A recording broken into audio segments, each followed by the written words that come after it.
it's important to request Lord Manjushri during the mantra, although it's only 108, very short, that the Dharma may penetrate your innermost mind.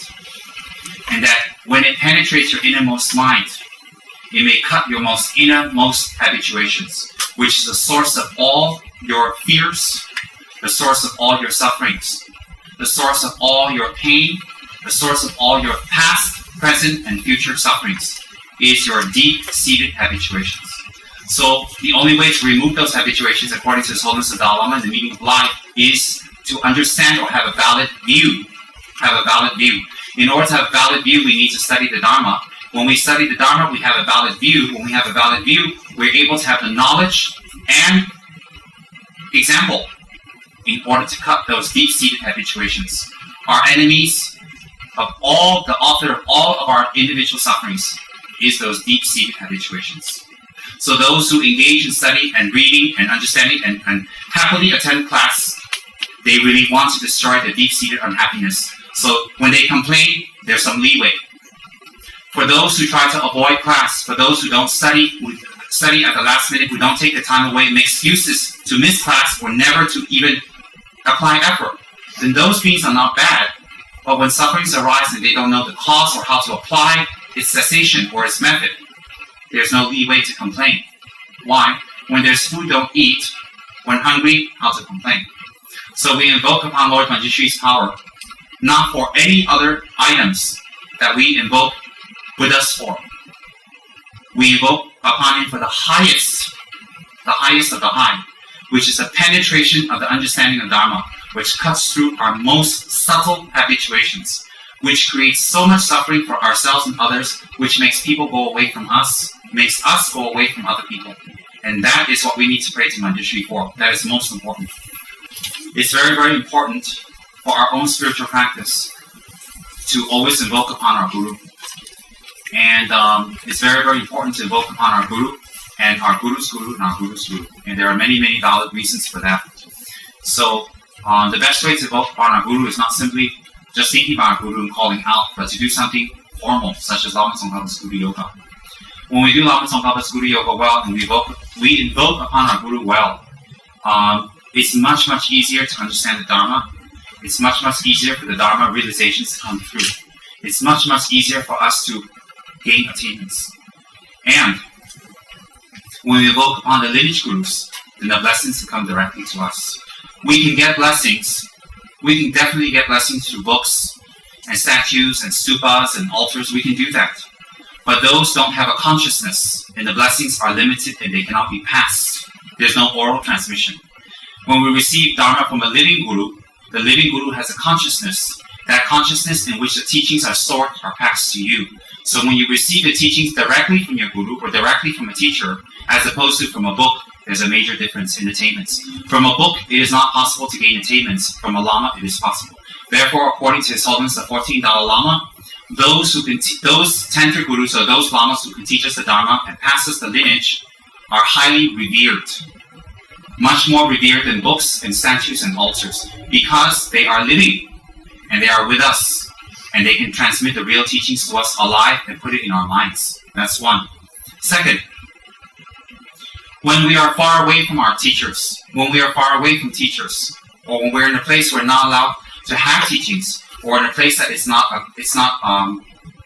allowed, it's restricted, or if we don't have a temple, we don't have a gathering place, we don't have a place to gather, or we are deficient in limbs, or we're deficient in our sensory powers, eyes, ears, nose, etc., or we're retarded, or if we're extremely ill, then those are very good reasons for us not to receive teachings directly from the Guru or to attend Dharma sessions. Why?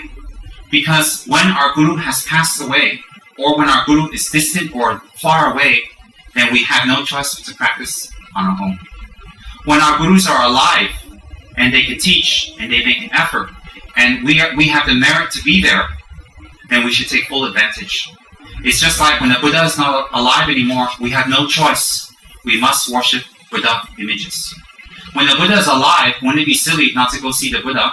While our Guru is alive, take advantage. Take full advantage. And I read this just yesterday in His Holiness's teachings, just yesterday.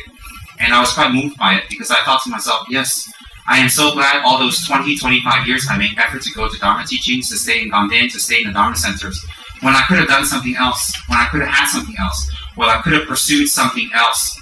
But sometimes in those past 25 years, thoughts do arise just like anybody else. Maybe I should have done something else. Maybe I should have pursued my own career that I wanted to do.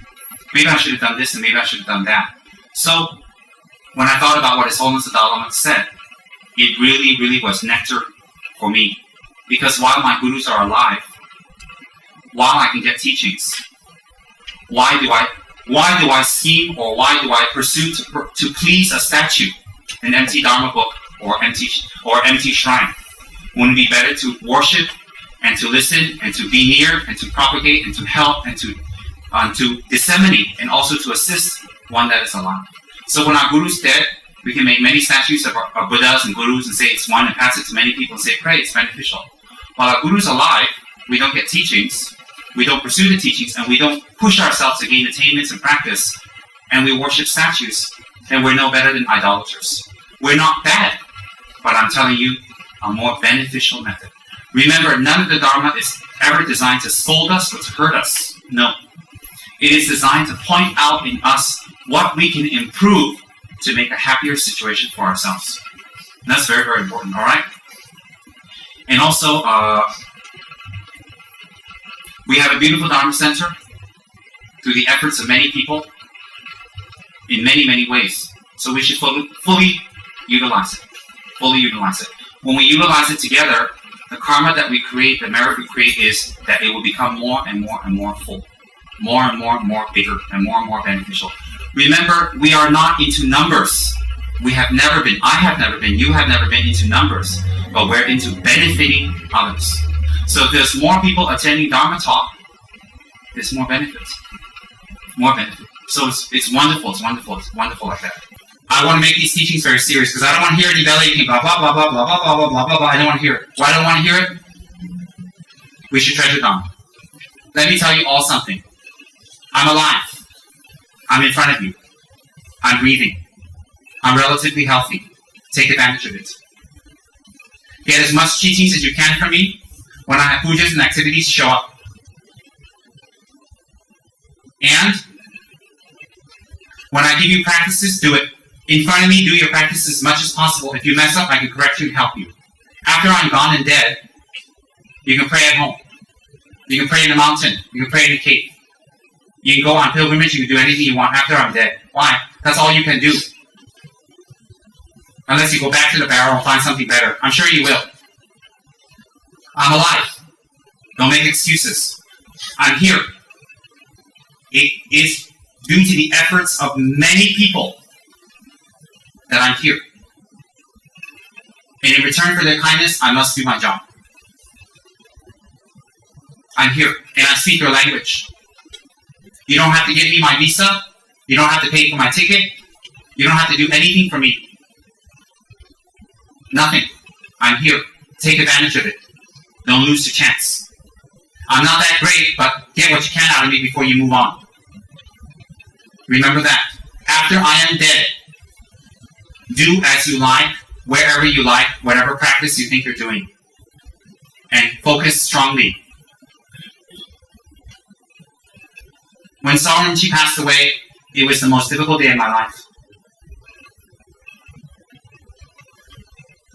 But I continue.